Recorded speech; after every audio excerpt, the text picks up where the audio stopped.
Hi, I'm Jack Arnicky, and welcome to another edition of Capital Region Real Estate Today with Anthony Gucciardo. It's great to see you Great again. to see you too. Thank you for another great job you're going to do, I'm sure. I'm sure, I hope so. You've been a top broker in this region for 2 decades now. What Yes. continues to motivate you to keep pushing? You know, I think it's the people and the clients who, at the end of the transaction, thank me for helping them and helping them move on from plan A to plan B. There's probably 10 or 15 deals a year out of hundreds where we're able to make a difference in someone's life, whether they're going to assisted living, whether they're going to a retirement home, they're downsizing. We play an intricate part in someone's life, helping them move from A to B. Right. And it's the same as when somebody's buying their first house or they're upgrading to their forever home. We play an important role, and the thanks we get and the support we offer and the knowledge I've accumulated and my agents have accumulated through the years is what keeps me going. You have a reputation for honesty and transparency. Yes. Has there ever been a time when honesty has hurt you? You know, that's a great question. And honesty can get you in trouble when you're too forward and I had a listing recently where I interviewed for a listing, and I told the seller that the listing should be priced in the 450 range. I said, it's a beautiful home. She referenced having these amazing updates that her parents did. There was an emotional attachment, and the updates were nice, but they were done in the early 90s. And Yeah. obviously we're in 2025. And she was ready to go with me, and she ended up calling me saying that she was going to go with another broker who she thought was more familiar with the area. They listed the property for $100,000 higher. The first price reduction came in 3 weeks. Another 2 weeks, there was another price reduction. It's now down to pretty much where I told her it would sell, and she's on the market for 70 days. So when you say, does honesty get me in trouble? It does, because you go in and you tell someone what you really think the home is, and the other realtor inflates the price, essentially buys the listing to win the listing over. Yeah. So honesty can hurt you in that regard. I don't like to buy listings, and I don't like to tell people a false price to get them to go with me, because when you can't deliver, you look like you misled them about market Right. value. So there's a certain level of honesty you have to have, but there's also a certain level of optimism you need to possess and instill in that seller sometimes to get the listing. So being too honest, it's happened to me several times where I tell someone, this is where I think your house will sell. They list with another broker. It doesn't sell. It sits. Sometimes I'm of the mindset to remind that seller a few months later what I said, just to say, hey, I hope you know I was honest. And a lot of them do reply and say, yeah, you were right, but for whatever reason they wanted to start higher. I'm always willing to take a listing higher, but I just want someone to know realistically where we're going to be. You are a native of Flushing in Queens. Has Yes. that had any impact, that downstate development have any impact on how you do business here? My parents moved up to upstate New York in 1985. They had the option of Miami or Albany, and they chose Albany for the school system. I am a product of North Colony schools. I went to college locally, and I think when I couldn't imagine growing up in New York City. It's not for me. And people always ask me, where are you from? I don't know if I possess something that makes them think I'm not from Albany, but I am happy to have grown up here, and I'm really thankful to be part of a great community. I think that seeing what's happened in New York City, when my parents sold their property down there years ago, that property sold for $170 in the 80s. That same property now is $1.4 million. Yeah. And my dad, who I used to kind of argue with as a kid, he said that someday Latham, Loudonville, the capital region, would mimic parts of Queens and Long Island. And he was absolutely right, because I used to argue with him saying that raised ranches would never be over 200,000. I actually bought my childhood home back in 2016 for 226. The house is now just appraised for 400,000. So he was right. Yep. And essentially, I think knowing what's happened in New York City, I am preparing myself, because that's happening here in the capital region, and I think it's going to continue to go up. Interesting. Do you what do you think differentiates the Gucciardo Real Estate Group from the other companies in this area? We're a boutique firm, and we only have about 15 active agents. And I think what separates us is the fact that many of us, I know myself, and I'm trying to be as humble as possible. I don't need to make a sale every day. I've invested smartly and I own real estate. So I think when you get one of us, we're not desperate to make a sale. So our advice is going to be more forthcoming and straightforward versus somebody who is doing real estate to survive and has to make a mortgage payment or has to make a car payment. Whereas we're more like advisors. And I think all my agents are very seasoned, and obviously we're hungry and we're aggressive in our approach, but we like to guide someone and form relationships with people. I'm working with people now who are on their fifth or sixth house with me, and they keep calling and keep calling. And I was almost contemplating, like, the advertising is good and it keeps my name out there, but most of my business is referral or word of mouth. And that's really the best form of advertising. That really is the best form, and I think, you know, the way the tax structure is in our country, you need write-offs when you're successful, and the write-offs allow me, you know, I advertise and then I can obviously have write-offs in the business. What makes the fall season unique compared to spring and summer? Well, fall time in upstate New York is one of the most beautiful seasons. I think a lot of people always say that between September and Thanksgiving is a beautiful time in upstate New York. It's not oppressively hot. The leaves are starting to change. It's, you know, it's also a great time to list your house because in the fall, people generally want to now close before Thanksgiving or Christmas. So the summer buyers who missed out are now gung-ho to close by Thanksgiving or Christmas. And I think, you know, the changing leaves, the leaves on the ground, the air, I think it's a combination of things that makes it a great time to buy. And as the leaves fall, you can see further in the backyard and you can see what's behind you. And it's a good time to buy a house in the fall and the winter because you're potentially seeing a property when all the leaves are down or in the winter at its worst, and you really get to take in the property and see what it offers. With rate and inflation pressures that are going on right now, how are buyers adjusting their strategy? Buyers know that rates are coming down. I've said this in many shows before. Marry the house, date the rate. And what that essentially means is get into the house you love, because if you look at statistically in the 80s, when rates were 7 or 8% and people said they were going to wait, they actually didn't go down for 13 years. And in that time, between inflation and market adjustments, houses went up considerably. So if you're looking for a house now, you basically, you know, you want to get in it. And when those rates come down, which they will come down, you will be able to refinance. Is the Capital Region market still competitive? Are we in a situation where home prices continue going up like we've discussed over the past couple of years?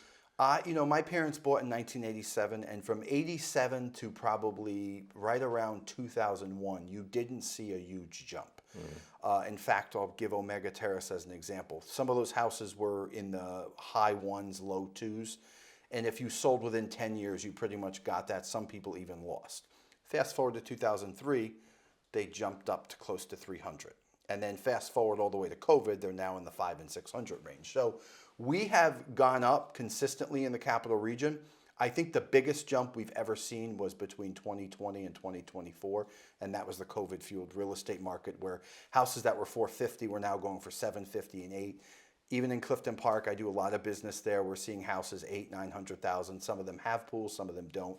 So we've really shot up in the Capital Region. And based on other markets, whether that be Alexandria, Virginia, Boston, Westchester, there's still room for this market to climb higher. What role do investors play in the activity in the real estate market? Well, investors oftentimes are looking to, and I'm an investor myself, we're looking to buy lower and improve and then obviously sell for some type of profit. There's not as many investors as there used to be because a lot of the little guys or the little girls were pushed out of the market because the houses that they could buy for $150 back in the day are now $250 or $280. I'm in the process of buying a townhome in Surrey Hill that I'm going to flip, and I'm paying $204,000 for that. It needs to be gutted and updated. That house 10 years ago would have been $110, $120.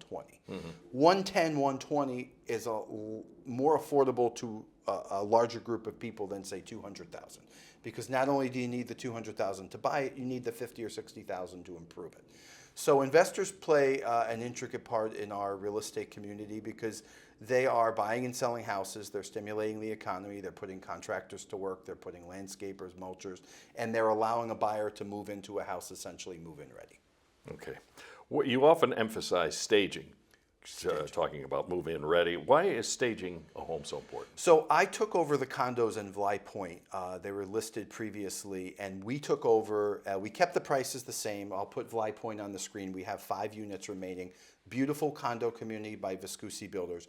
He had a model finished, but there was no furniture. And rather than me hire a stager, because a stager, when you hire a stager, they're working with many different realtors.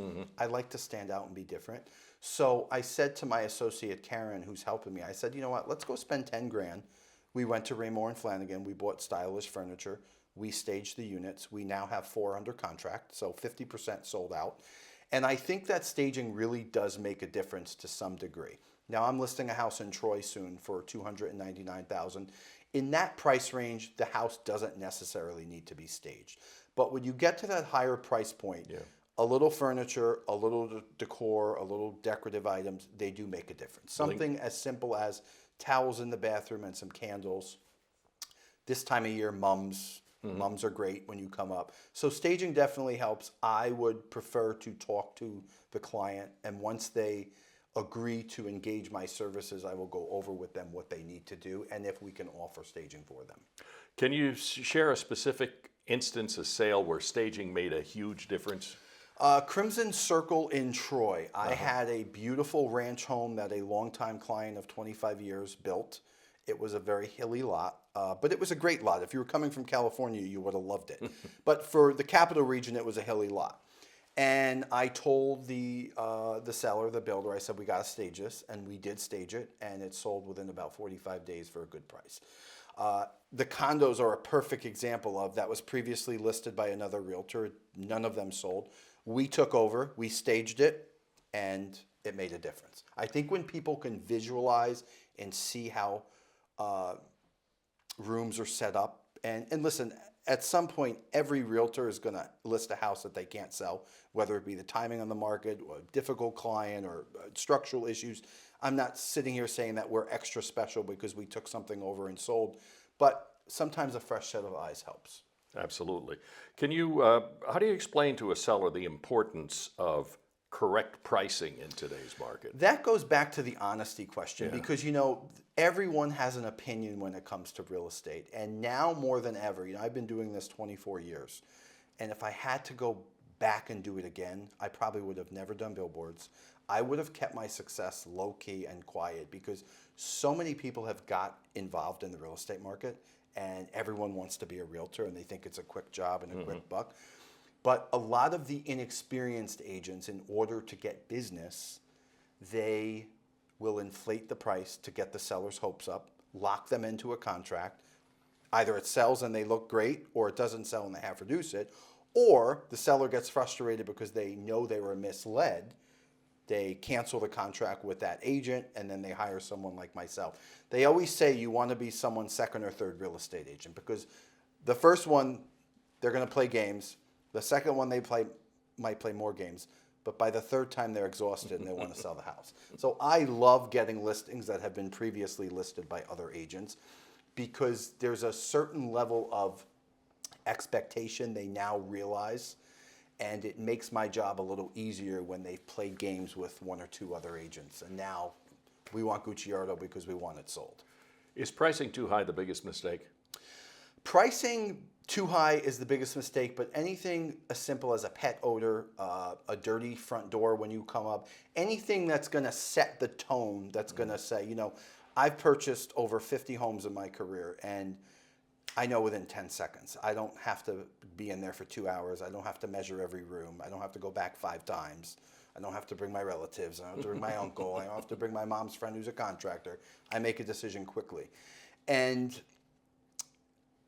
the initial 30 seconds of walking in that house is really important.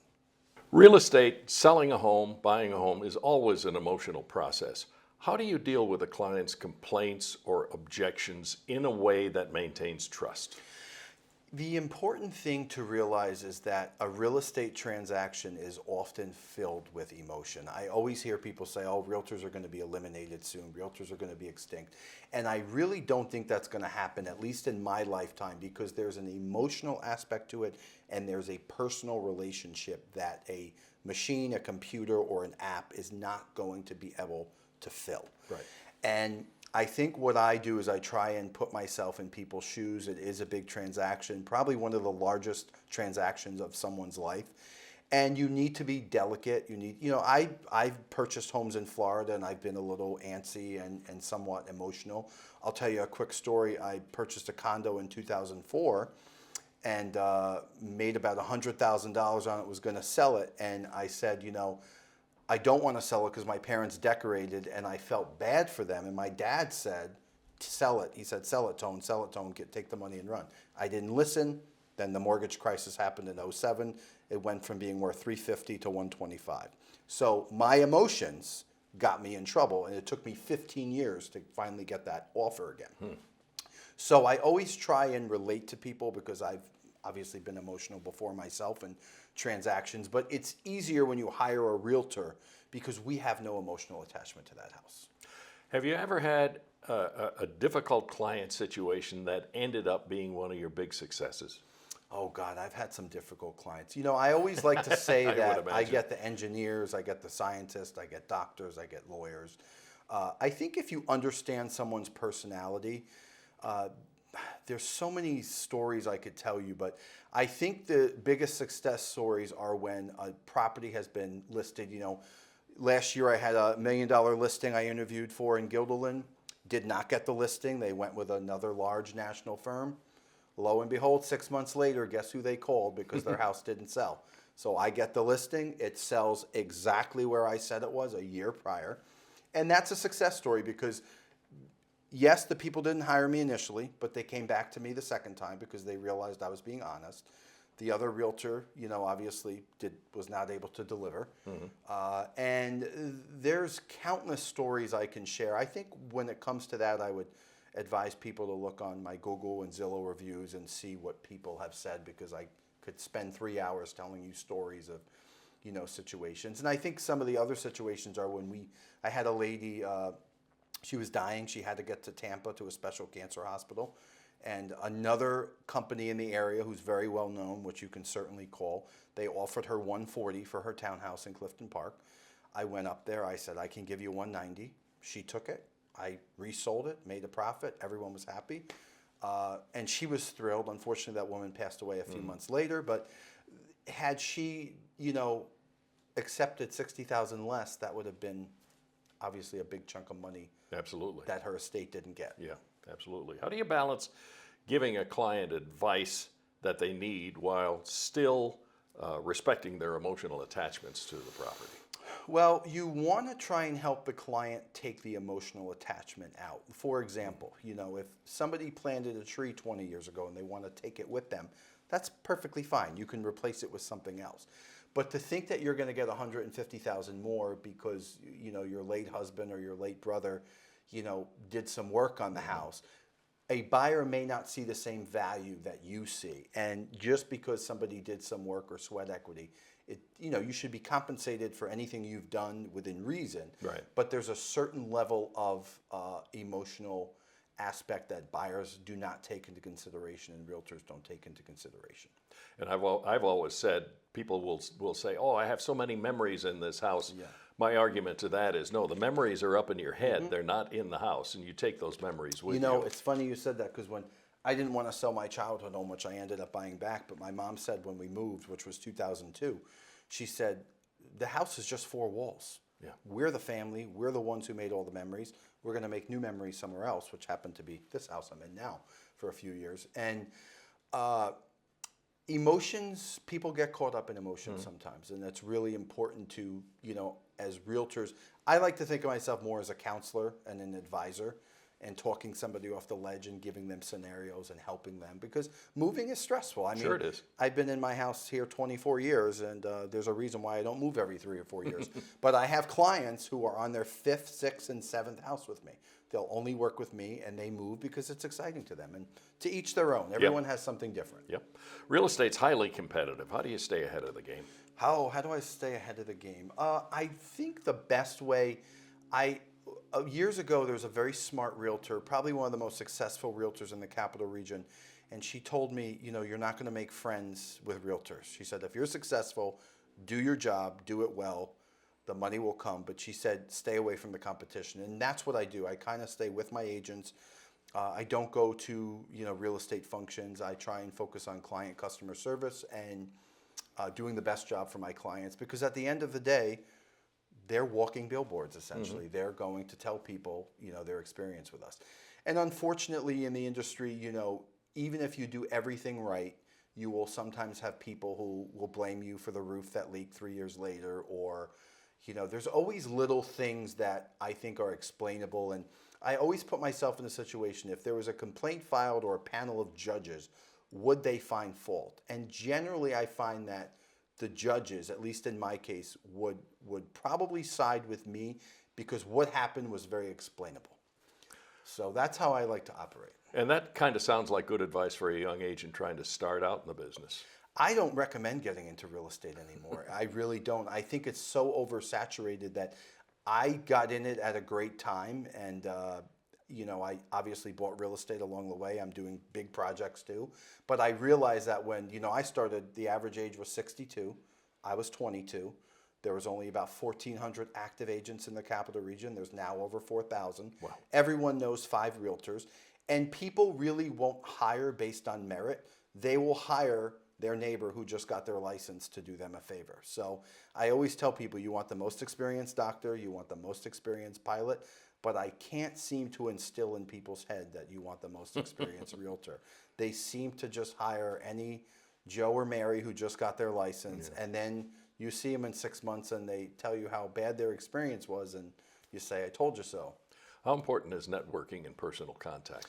Networking and personal contact. I like to network with certain groups of people that I think we can mutually benefit each other. But as I said earlier, I'm not a big fan of the socialization scene. That's why I do this show. That's why I do billboards. That's why I do mailings, because I'm certainly a friendly and social person and people come up to me, but I guess I'm just not into going to the white party at Saratoga National or any of those parties. It's just, I feel it's something I did early on, and now that I'm 43, I feel like I've graduated from that scene. What trends do you see carrying into the winter and the spring? I think the Saratoga Lake George market is going to continue to be strong. We sell in Saratoga, we sell in Lake George. I just put an offer in on Trout Lake up in Diamond Point. So we go all over the capital region. I do think that lake properties will continue to improve. The most serious sellers will be selling up in Lake George this time of year because they want to sell. You have a lot of people who list in May or June in hopes of, getting top dollar, and then they yank the house off the market September 1st. But if you're still listed now, that's a sign that you can negotiate with the seller. You've started with a partner a relatively new venture for you. Rather than selling existing homes, you're actually creating a neighborhood of tiny homes in the old Leonard Hospital property in Correct. Troy. Why'd you get into that? Yeah, that was just on the news, and maybe we'll show a clip if we can. Business partner of mine I met about 15 years ago. We're both young guys. He resides in Troy with his family and kids, and I realized that at some point there's got to be a next level to my career, and it made sense to go into development. I have the resources, I have the general knowledge. He's got construction experience, so we bought a tract of land at the old Leonard Hospital. We received the approvals for 86 tiny homes, and they're going to be $1,700 to $2,000 a month for the rents. They'll be about 500-600 square feet. They're going to be state-of-the-art, very modern. I'll show some pictures as well. Good. The construction I would caution you for calling me right now, because we don't have any units available, and they probably will not be ready till 2026. But in January 2026, I think you can start to call me, and I can give you information on that. If this project is successful, I hope to do something in the town of Colony and Latham. Obviously, the town of Colony is where I've resided for years. Municipality has a little more red tape, and it takes a long time, but I have faith in the town. I think it's a great town to develop in, and I hope to do my next project in the Latham Colony area. So you're looking at the Troy thing as strictly a rental thing as opposed to an Troy ownership? will be a rental community. Yeah, I've had a lot of inquiries as to people want to buy them, but the way the approval process worked, it was going to be a rental community. That's what they approved. What turned you on to tiny homes? I would have to give my friend credit for that. I also traveled and saw them in the South, and they're very successful. almost similar to the villages in Florida. People know about the villages, a big community, but the tiny homes is a much smaller scale, and it's basically you're going to you're going to rent a smaller home. It's going to look like a house. It's going to be tiny, and you'll have off-street parking, and you won't be. There's some great apartment projects in the capital region, but you're in a building of people. You hear noise below. You hear noise next to you or above. These are going to be tiny homes where you're in an enclosed house yourself. What do you define as a tiny home? Anything under 800 square feet is, when you get to 1,000, I wouldn't really say that's a tiny home. Tiny home to me is under 800 square feet. But these will be very modern, and I will have Alan put them on the screen so you can see some pictures and stuff. What's your primary market? Is it 55 plus. We're looking for okay. people, Yeah. and I wouldn't say that 55 plus are seniors by any means. To me, a senior citizen now is like 80 plus, I think. But 55 plus are people who don't want the maintenance of a house. They don't want the responsibility of landscaping or snow, and they basically want to still be in a home-like structure without having a mortgage. And not having all the stuff you have to clean and Correct. all that other We are stuff taking inside. care of everything, Okay, which is good. great. What's your biggest piece of advice for Capital Region homeowners considering buying or selling this time of year? Well, the best piece of advice is to call me first, and then I'll obviously talk to you, and we'll set you up with one of my agents or myself, depending on what you're looking for. Right now, as we approach October of 2025 and into the winter season, you see it's starting to rain here, that people are going to be making decisions to close before the holidays, and then you're going to have the next batch of people come on in January or February with a closing before the 2026 school year. So that's what you're going to see. It's always a great time to sell in the capital region. No house is too big or too small. I just sold a $100,000 lot in Quadrini Estates in Albany.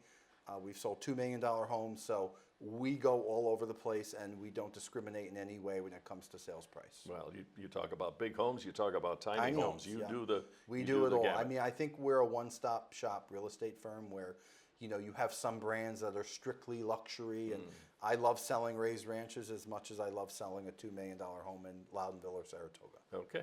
That wraps it up. Thank you, Anthony. Thank it's been you. an Always a interesting pleasure. program. Likewise. Enjoyed Thank it you very much. Thank you all for watching. And as always, if you want to buy or sell a home, visit AnthonyGucciardo.com, or you can call me directly on my cell phone. I generally do answer at 518-331-3785. Thank you for watching.